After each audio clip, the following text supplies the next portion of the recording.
Welcome for all our friends. चलिए शुरू करते हैं आज की इस सेशन को। और आज की इस सेशन में हम लोग बात करेंगे शब्द के संदर्भ में। और इससे पहले वाले सेशन में हमने बात की थी शब्द के संदर्भ में, जिसमें हमने रचना के आधार पर शब्द के प्रकार को देखा था। और आज की इस वीडियोज में हम लोग बात करेंगे उत्पत्ति के आधार पर शब्द को कितने भागों में बांटा गया है, और उत्पत्ति के आधार पर जो बांटा गया है ये क्यों बांटा गया है, इसके संदर्भ में हम लोग देखेंगे। तो उत्पत्ति के आधार पर शब्द के प्रकार को आज हम लोग पढ़ने वाले हैं। सबसे पहले हम यहाँ पे टॉपिक मेंशन कर देते हैं, उत्पत्ति के आधार पर शब्द के प्रकार। क्या पढ़ेंगे हम लोग? उत्पत्ति के आधार पर, उत्पत्ति के आधार पर हम लोग देखेंगे और हम लोग पढ़ेंगे शब्द के प्रकार। शब्द के प्रकार, इसी को हम लोग देखने का प्रयास करेंगे आज के इस सेशन में, इस वीडियो के लेक्चर में। तो चलिए हम लोग बात करते हैं उत्पत्ति के आधार पर शब्द को कितने भागों में बांटा गया है। तो उत्पत्ति के आधार पर शब्द को 5 भागों में बांटा गया है। मुख्य रूप से 5 भागों में बांटा गया है, जिसमें कि सबसे पहले आप देखेंगे तत्सम शब्द, दूसरा है तद्भव शब्द, तीसरा देशज और चौथा विदेशज, पांचवा शब्द संकर शब्द के श्रेणी में आते हैं। तो इसके संदर्भ में हम लोग बात करेंगे। जो सबसे पहले इसे जो व्युत्पत्ति के आधार पर बांटा गया है शब्द के प्रकार को कितने भागों में बांटा गया है, तो इसके संदर्भ में हम लोग देखते हैं। तो आप देखने का प्रयास करेंगे कि सबसे पहला शब्द कौन सा शब्द है? तत्सम। तत्सम शब्द है पहला प्रकार, तत्सम शब्द। दूसरे की बात करें, यदि हम दूसरे शब्द की बात करें तो यहाँ पर आप देखेंगे तद्भव शब्द, तत्सम तद्भव। तीसरे की बात करें देशज, देशज शब्द को आप देखेंगे। इसके बाद बात करेंगे तो यहाँ पर आप देख सकते हैं विदेशज, विदेशज शब्द। और इसके बाद हम यदि बात करें इसके संदर्भ में तो आप देख सकते हैं संकर शब्द। कौन सा शब्द? संकर शब्द। तो इतने प्रकार से जो है शब्दों को बांटा गया है। किसके आधार पर? ये उत्पत्ति के आधार पर है, व्युत्पत्ति के आधार पर है। ठीक है, किसके किसके आधार पर है? उत्पत्ति या व्युत्पत्ति हम इसे कह सकते हैं। इसके आधार पर जो है हिंदी साहित्य के विद्वानों ने, हिंदी के शब्द को 5 भागों में बांटने का प्रयास किया जो उत्पत्ति के आधार पर है। अब ये उत्पत्ति के आधार पर एक एक करके हम लोग समझेंगे कि ये 5 भागों में बांटने के इनके क्या कारण थे, और इनके प्रत्येक भाग में कौन कौन से ऐसे महत्वपूर्ण बातें हैं जो हम सभी को याद रखनी चाहिए, चाहे वो एग्जामिनेशन के दृष्टिकोण से हो या फिर हमें टीचिंग की दृष्टिकोण से हो। किसी भी दृष्टिकोण से हम इसे किस प्रकार से याद रखें और किस प्रकार से ये हमारे परीक्षा उपयोगी होगा, इसके संदर्भ में हम लोग बात करेंगे। एक एक करके हम लोग देखने का प्रयास करेंगे। तत्सम शब्द के संदर्भ में, तद्भव शब्द के संदर्भ में, देशज शब्द के संदर्भ में, विदेशज शब्द के संदर्भ में, और जो संकर शब्द है इसके संदर्भ में एक एक करके हम लोग इसको साहचर्यात्मक विधि से हम लोग देखने का प्रयास करेंगे, जोड़कर हम लोग देखने का प्रयास करेंगे। तो सबसे पहले यदि हम बात करें तत्सम शब्द के संदर्भ में, तो तत्सम शब्द क्या होता है, तद्भव शब्द क्या होता है, देशज क्या होता है, इसके संदर्भ में हम बात करेंगे। एक एक करके हम बात करें तो सबसे पहले हम तत्सम शब्द को देखने का प्रयास करेंगे। तत्सम शब्द क्या होता है इसके संदर्भ में हम लोग देखते हैं। सबसे पहले बात करें तत्सम शब्द में 2 ही चीज आप देखेंगे कि एक तो सबसे पहले इसमें लगा हुआ है तत्, और दूसरा क्या लगा हुआ है? सम। तत् मतलब होता है, तत् मतलब क्या होता है? तत् मतलब होता है उसके, क्या होता है? उसके। और सम मतलब होता है समान। सम मतलब क्या होता है? समान। तो इससे क्या निकलता है? उसके समान। किसके समान? उसके समान, इसका अर्थ होता है उसके समान। और आप सभी यदि शुरू से हमारे इस वीडियो लेक्चर में जुड़े हुए होंगे तो जरूर आपको पता होगा कि संस्कृत को क्या कहा जाता है? अन्य भाषाओं की जननी भी कहा जाता है, बहुत से भाषाओं की जननी कहा जाता है संस्कृत को। इसीलिए हिंदी भाषा की उत्पत्ति भी सामान्यतः संस्कृत भाषा से ही हुई है। किससे हुई है? संस्कृत से ही हुई है। तो संस्कृत भाषा के वैसे शब्द उसके समान का अर्थ यहाँ पर है, उसके समान मतलब संस्कृत के समान। किसके समान? संस्कृत के समान। तो संस्कृत के समान जो शब्द जो है हिंदी भाषा में प्रयुक्त किए जा रहे हैं, संस्कृत भाषा के शब्द के समान ही हिंदी भाषा में जो शब्द प्रयुक्त किए जा रहे हैं, प्रयोग किए जा रहे हैं, उपयोग किए जा रहे हैं, वैसे शब्दों को हम लोग तत्सम शब्द की श्रेणी में रखते हैं। कैसे शब्दों की श्रेणी में रखते हैं? तत्सम शब्द की श्रेणी में रखते हैं। या फिर आप यदि लिखना चाहें तो आप लिख सकते हैं कि संस्कृत भाषा के वैसे शब्द जो सीधे सीधे यानी ज्यों के त्यों ही हिंदी भाषा में प्रयुक्त किए जा रहे हैं वैसे शब्दों को हम लोग तत्सम शब्द कहते हैं। क्या कहते हैं? वैसे शब्दों को हम लोग तत्सम शब्द कहते हैं। ये चीजें आप चाहें तो लिख सकते हैं, मैं यहाँ पर नहीं लिखूंगा क्योंकि बहुत ज्यादा समय आप सभी का नष्ट होगा इसके संदर्भ में बातें करने में। तो हम लोग इसकी परिभाषा के संदर्भ में हमने आपको बता दी, आप इसको लिख सकते हैं। तो तत्सम शब्द में तत् और सम दो शब्द होता है। तत् मतलब होता है उसके मतलब संस्कृत के, और समान मतलब समान। संस्कृत के समान शब्द जो हिंदी भाषा में प्रयुक्त किए जा रहे हैं वैसे शब्दों को हम लोग तत्सम शब्द के श्रेणी में रखते हैं। ठीक है, किसके श्रेणी में रखते हैं? तत्सम शब्द के श्रेणी में रखते हैं। इसके कुछ महत्वपूर्ण हम एग्जाम्पल के संदर्भ में बात करें तो उसके मतलब यहाँ पर आप देखेंगे कि क्या है ये संस्कृत, उसके मतलब संस्कृत के समान शब्द जो इसमें हिंदी भाषा में प्रयुक्त हो रहे हैं। तो इसमें आप हम कुछ मुख्य एग्जाम्पल के संदर्भ में बात कर लें, तो आप यहाँ पर देखेंगे कि सबसे पहले यदि हम बात करें यहाँ पर चंद्र की, आपने देखा होगा चंद्र, ये चंद्र जो आपने शब्द देखा है ये शब्द संस्कृत भाषा का शब्द है। किस भाषा का शब्द है? संस्कृत भाषा का शब्द है, जो सीधे सीधे यानी ज्यों के त्यों ही हिंदी भाषा में भी आपने प्रयोग होते देखा होगा। बहुत सारे पुस्तकों को आपने पढ़ा होगा, उसमें भी आपने देखा होगा चंद्र शब्द ज्यों के त्यों ही इस्तेमाल किए जा रहे हैं हिंदी शब्द में भी, हिंदी शब्दावली में भी। तो ये शब्द को जो हम लोग देख रहे हैं चंद्र शब्द, ये संस्कृत भाषा का शब्द है और ज्यों की त्यों ही हिंदी भाषा में प्रयुक्त हो रहे हैं। तो ये शब्द किस श्रेणी में आएंगे? ये शब्द तत्सम शब्द के श्रेणी में आएंगे। शायद यहाँ तक आप लोग समझ चुके होंगे। दूसरे इसके एग्जाम्पल के संदर्भ में यदि हम बात करें तो दूसरे एग्जाम्पल में आप देख सकते हैं कि सूर्य शब्द आपने देखा होगा। सूर्य शब्द किस भाषा का शब्द है? सूर्य शब्द भी संस्कृत भाषा का शब्द है। संस्कृत का वैसा शब्द है जो सीधे सीधी हिंदी भाषा में प्रयुक्त हो रहे हैं, यानी कि ज्यों के त्यों ही, इसमें किसी भी प्रकार का क्षणिक भी परिवर्तन नहीं हुआ है। तो ऐसे शब्द जो संस्कृत भाषा के शब्द हैं और ज्यों के त्यों ही हिंदी भाषा में प्रयोग किए जा रहे हैं, तो ऐसे शब्दों को हम लोग क्या कहेंगे? तत्सम शब्द कहेंगे, जिसमें आप चंद्र को देखेंगे, सूर्य को देखेंगे। इसमें और भी एग्जाम्पल हम लिख सकते हैं, जैसे हम लोग सर्प जो शब्द है ये संस्कृत भाषा का शब्द है। अग्नि शब्द को हम लोग देख सकते हैं। ये सारे शब्द आप देखेंगे जो संस्कृत भाषा के हैं और बिना भी किसी परिवर्तन के, बिना किसी बदलाव के सीधे सीधी हिंदी भाषा के शब्दों में प्रयुक्त हो रहे हैं। हिंदी भाषा की शब्दावलियों में इन्होंने अपनी स्थान बना ली है। तो ऐसे शब्दों को हम लोग तत्सम शब्द की श्रेणी के अंतर्गत रखते हैं। शायद यहाँ तक आपने समझ लिया होगा। अब हम लोग बात करेंगे तत्भव शब्द के संदर्भ में। तत्भव शब्द क्या होता है? तो आप लोग देखेंगे तत्भव शब्द जो होता है बस जस्ट इससे थोड़ा सा ऊपर ये है, थोड़ा सा ऊपर आप लोग इसे आसानी से समझ पाएंगे, आसानी से याद रख आप पाएंगे इसके संदर्भ में।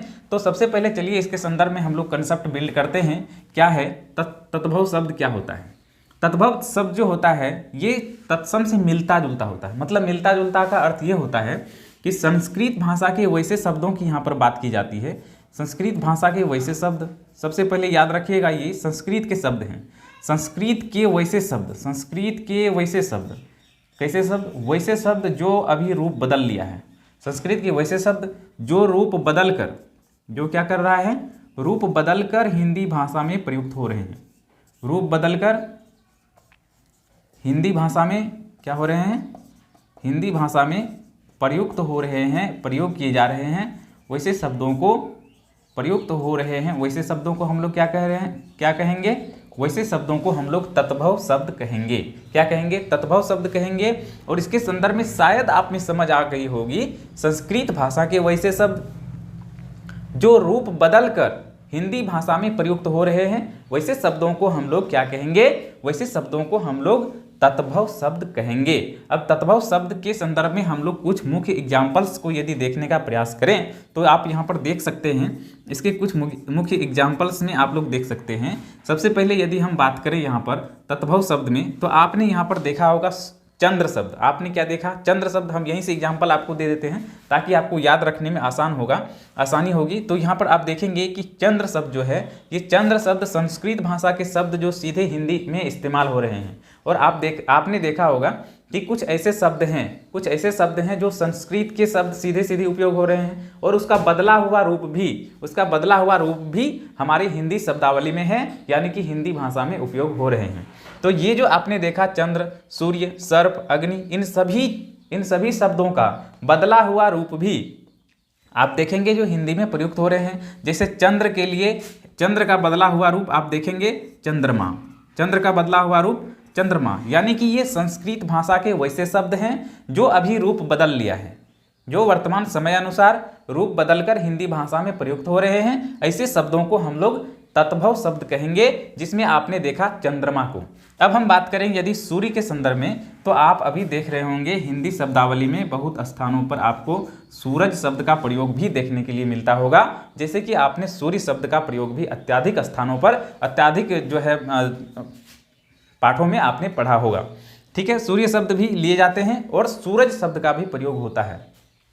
ये समय अनुसार इन्होंने अपने रूप में परिवर्तन कर लिया है, इन्होंने अपने रूप में परिवर्तन करके हिंदी में जो स्थान पा लिया है। तो ऐसे शब्दों की हम बात करेंगे जो संस्कृत भाषा के तो हैं, लेकिन समय अनुसार उन्होंने अपने रूप में परिवर्तन कर लिया है, चेंजेज कर लिया है। तो इसमें आप देख पा रहे होंगे कि हमने पहला एग्जाम्पल चंद्रमा का लिया, जो संस्कृत भाषा के चंद्र शब्द का बदला हुआ रूप है, और यहाँ पर हमने दूसरा एग्जाम्पल सूरज का लिया, जो सूर्य संस्कृत भाषा के शब्द हैं और उससे बदला हुआ रूप सूरज है।